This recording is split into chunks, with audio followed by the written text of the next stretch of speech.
¿Cómo hicieron en ese proceso, además de consulta, que como dices tú fue continuo y fue de mucha reflexión y muy autocrítico, pero además que consultó diferentes colectivos muy afectados por el conflicto?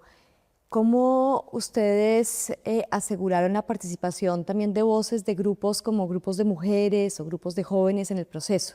Bueno, primero hay que tener en cuenta que nosotros somos un movimiento y el movimiento tiene una organización juvenil, tiene un sindicato, tiene relación permanente con organizaciones sociales, feministas. Entonces, han participado en este debate. Esas personas o esas organizaciones que son parte del movimiento independentista, sectoriales, han participado en este debate. Aparte de ello, ya con la hoja de ruta de Aiete y después de la conferencia internacional de Aiete, se puso en marcha un instrumento social, el foro social, que tenía un poco como objetivo mantener alimentado también ese sector, ¿no? Y hacerle parte de este proceso político. Que el foro social, ¿no? Esos debates, ¿no? Para reforzar la necesidad de un cambio de ciclo con sectores sociales diferentes, empresarios, organizaciones juveniles, movimiento feminista, pues yo creo que nos reafirman en nuestro cambio de estrategia y nos conectan también, ¿no? Pero nos conecta también, como vuelvo a decir, y yo creo que esa es una de las olas que estamos viviendo en nuestro país, yo diría que la principal, nos conecta cómo la sociedad vasca está aplaudiendo cada paso que da el movimiento independentista, ¿no? En las urnas y a nivel social.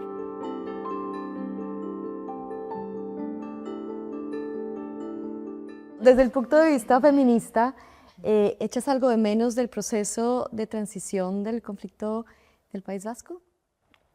Yo creo que el proceso de transición del País Vasco ha incluido la óptica feminista, pero de una forma un poco intuitiva, ¿vale? No de una forma pensada, de una forma organizada, ¿no?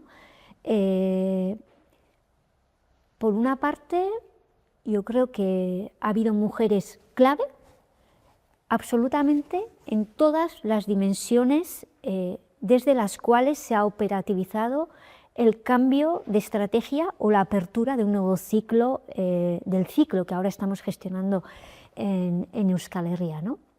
Tanto en la dimensión política del movimiento independentista como en el liderazgo de la organización armada o del colectivo de presos y de exiliados vascos, como también en las organizaciones de la sociedad civil, ¿no? Y también en esas dinámicas o iniciativas que un poco al calor de todo eso, porque es un ecosistema como muy variado e integral, se han ido generando, pues, por ejemplo, para establecer empatía entre las víctimas, para reconciliar, para escucharnos, ¿no? para alimentar y dar densidad también a este proceso, ¿no? Entonces, yo creo que tanto los liderazgos como en esas dinámicas ha habido muchas, no sé si muchas mujeres, pero mujeres claves. Y eso es algo seguramente que no estaba preconcebido, ¿no? Que tal vez eso es lo que he hecho en falta, ¿no? Que algo que ha sido intuitivo no hubiera sido premisa, por así decirlo, pero se ha dado, ¿no? Dentro de la filosofía del proceso ha habido valores que reivindica el feminismo, ¿no? También de forma intuitiva, no como premisa, y eso sería lo que echaría en falta, ¿no? Y esos valores son, yo creo, sobre todo dos, ¿no? Y es, por una parte, pensar en la comunidad y cuidar a la comunidad, ¿no? Y articular la comunidad, y pensar en el cuidado del y la militante, ¿no? En los ritmos del y la militante, las necesidades de él y la militante, ¿no? Yo creo que eso es algo que ha sido permanente y encima algo que hemos ido reflexionando y que nos ha exigido poner en marcha dinámicas que no teníamos antes pensadas, ¿no? En un momento dado, por ejemplo, somos plenamente conscientes de que, bueno, ese nudo gordiano que es la situación de los presos está generando mucha inquietud entre los miles y miles de exprisioneros y prisioneras que teníamos que tenemos en Euskal Herria, y ahí ponemos en marcha una iniciativa, ¿no?, para hablar y organizar a ese colectivo, ¿no?, y para intentar, reflexionar de forma conjunta sobre esos miedos, ¿no? O en un momento dado, por ejemplo, nos damos cuenta que tenemos una comunidad que no es capaz de situar su experiencia y sus vivencias del ciclo anterior en el ciclo nuevo, ¿no?, que se encuentra un poco como, bueno, ¿dónde estoy yo, no? ¿Dónde estoy yo? Y entonces, por ejemplo, ponemos instrumentos, ¿no?, para que esas experiencias y esas vivencias del ciclo antiguo, como pueden ser la tortura, ¿no?, o las vivencias en las cárceles, sean también un activo político y un relato en el ciclo nuevo, porque todo eso somos. Porque cambiar de estrategia no quiere decir o cambiar de ciclo no quiere decir que cambien las personas o cambien las experiencias y las vivencias, ni la memoria ni los recuerdos, ¿no?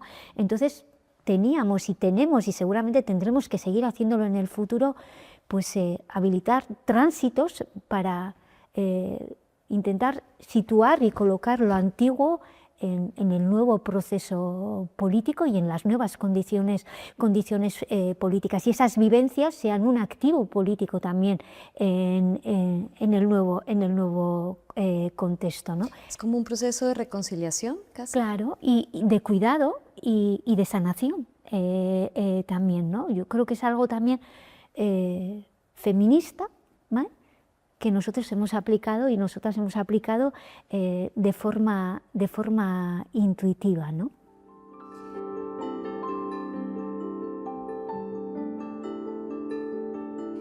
Si tú pudieras darle un consejo a otro grupo o a un grupo armado que estuviera en un proceso similar de reflexión, donde ve que la posibilidad de entrar en un diálogo o en un proceso de paz está cerrado, pero quiere hacer un proceso de transición, ¿qué consejo le darías a ese grupo? Entendiendo que los contextos son completamente diferentes, pero que también hay contextos donde todavía el tema de autodeterminación es uno de los temas de conflicto en algunas otras partes del mundo. ¿Qué consejo le darías?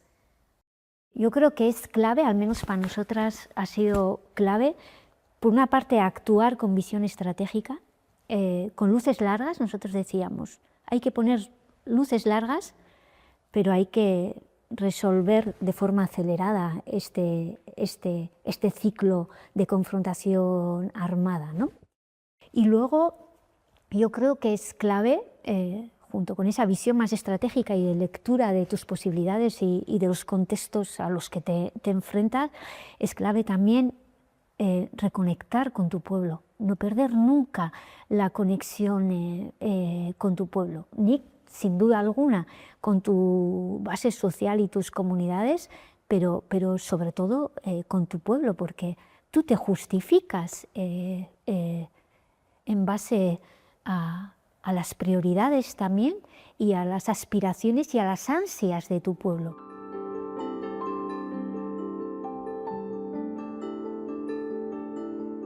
Entiendo que también el proceso de consulta que se hizo con las bases, se hizo también un proceso de consulta con el colectivo de prisioneros. ¿Cómo se hizo? Porque imagino que físicamente además era muy difícil. ¿Cómo se hizo el proceso de consulta? Porque además, entiendo, estaban dispersos en diferentes cárceles. Sí, en aquel tiempo había una doble dispersión.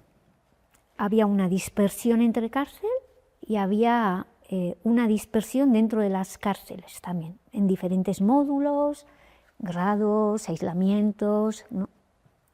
Sobre todo en el caso de las mujeres, porque eran menos y entonces había más posibilidades de dispersarlas y de aislarlas.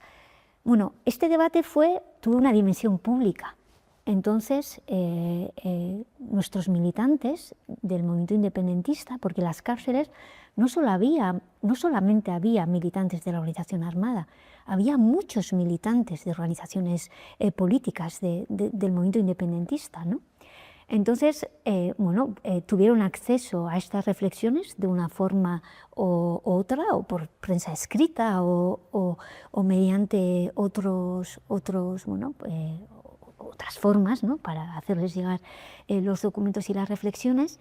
Y luego el propio colectivo de presos hizo una reflexión organizativa también, creo que fue en el 2013, no me acuerdo exactamente, 2011, 2013, donde reforzó su estructuración interna, el colectivo de presos y el colectivo de refugiados, ¿no? Y definió una interlocución propia, el colectivo de presos y el colectivo de refugiados también, para convertirse en actores en este proceso también de construcción de la normalización política, ¿no? Entonces, yo creo que ese convertirse en actores también, y tuvieron relación directa tanto con el foro social, con la comunidad internacional también, pues les interpeló también y tuvieron que tomar sus propias decisiones y hacer sus propias reflexiones, ¿no? Y las fueron tomando, y gracias hacia esas reflexiones, donde aplicaron ese principio de respetar también los diferentes ritmos, ¿no? Y hubo algunas estrategias que adoptaron que eran colectivas, era una decisión colectiva tomar ciertas decisiones dentro del colectivo para avanzar y para alimentar ese camino a casa, pero bueno, no era obligatorio que todos los prisioneros las tomaran al mismo tiempo y de la misma forma, ¿no? Se ha ido respetando también cómo se quería situar cada uno de ellos y de ellas, ¿no? Y yo creo que eso, junto con la certitud de que para el movimiento independentista durante todo este tiempo solucionar el tema de los presos y de los huidos y refugiados vascos es una prioridad política de primer grado, y luego el que hayan sentido también que las mayores movilizaciones, las más transversales que ha habido en todo este proceso, ha sido para exigir la resolución de este problema. Bueno, pues yo creo que ha ido acompañando, ¿no? Ellos han tomado y ellas han tomado sus propias decisiones, ¿no?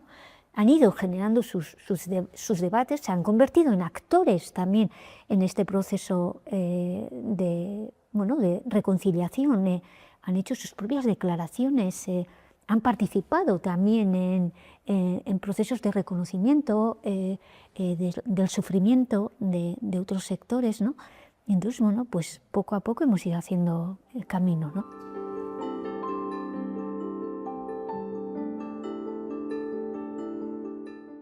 Mirando hacia atrás, ¿qué es lo que puedes identificar como la parte más difícil del proceso? Porque es un proceso, como tú dices, muy único, fue un proceso unilateral, donde las garantías no estaban sobre la mesa, donde todos tenían mucho que perder, pero tenían ustedes tal vez el poder de transformar, porque estaba basado en su propia decisión de transformarse. Pero ¿qué fue lo más difícil? Yo creo que has dado en el clavo, ¿no? O sea, son como las dos caras de la misma moneda, ¿no? Teníamos la posibilidad, y yo creo que lo hicimos, ¿no?, de cambiar el tablero de juego, ¿no? De tomar iniciativas que no eran esperadas, que no solamente han cambiado las coordenadas del conflicto, ¿no?, sino que han traído a posteriori un cambio total, ¿no?, de la sociedad vasca, y yo creo que también de la propia sociedad española. No se puede entender el proceso de Cataluña, el proceso de Podemos o el debate actual y la crisis actual dentro del Estado español sin el cambio de coordenadas en el conflicto con Euskal Herria, ¿no? pero al mismo tiempo esa capacidad de sorprender y de generar nuevas realidades también tenía bueno, yo creo que un punto débil sobre todo, ¿no? Que era la situación de nuestros presos y de nuestros refugiados. Y yo diría también la situación anímica de los y las familiares de toda esa gente que se ha quedado en el camino también en estos últimos 60 años, ¿no? Porque claro, el Estado español no solamente ha, de forma discrecional, yo diría, ¿no? En momentos concretos, bueno, pues ha sabido detener pues al liderazgo político del movimiento independentista, ¿no? O luego ha sabido poner o ha intentado, ¿no?, obstaculizar el proceso, ¿no?, poniendo en riesgo la seguridad de mucha gente, ¿no?, y de mucha gente, el proceso de desarme o de desmovilización y disolución de la organización armada. Aparte de eso, el gobierno español o el Estado español ha intentado dividirnos y generar contradicciones de forma permanente, utilizando la política penitenciaria de forma muy cruel, ¿no?, o obstaculizando el duelo de nuestras comunidades, porque nosotros tenemos también víctimas, tenemos muchas heridas, hablamos de un conflicto con miles de torturados, con cientos de personas huidas, refugiadas, ¿no?, con miles de personas que han pasado por la cárcel, con muchos muertos, ¿no?, y esa colectividad también tiene derecho a sus propios duelos y a reivindicar su memoria y la memoria de sus seres queridos, ¿no?, y eso también se nos ha negado, ¿no? Entonces yo creo que en este proceso, yo creo que nuestra máxima preocupación, al menos la mía, ha sido sobre todo la resolución la resolución del problema de los presos y de los refugiados y deportados, ¿no?, que lo estamos consiguiendo. Estamos demostrando que el paradigma funciona y funcionaba, ¿no?, que acertamos en esa decisión y en la gestión de esa decisión, pero sin duda alguna todavía hay mucho que hacer y es algo que nos preocupa.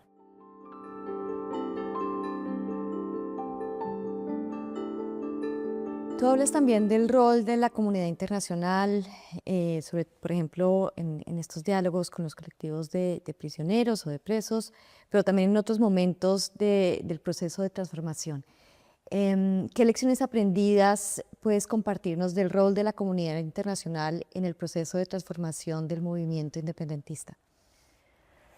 Bueno, para nosotras yo creo que ha sido no solo inspirador, que también ha sido inspirador, yo creo que ha sido una garantía y ha sido también una especie de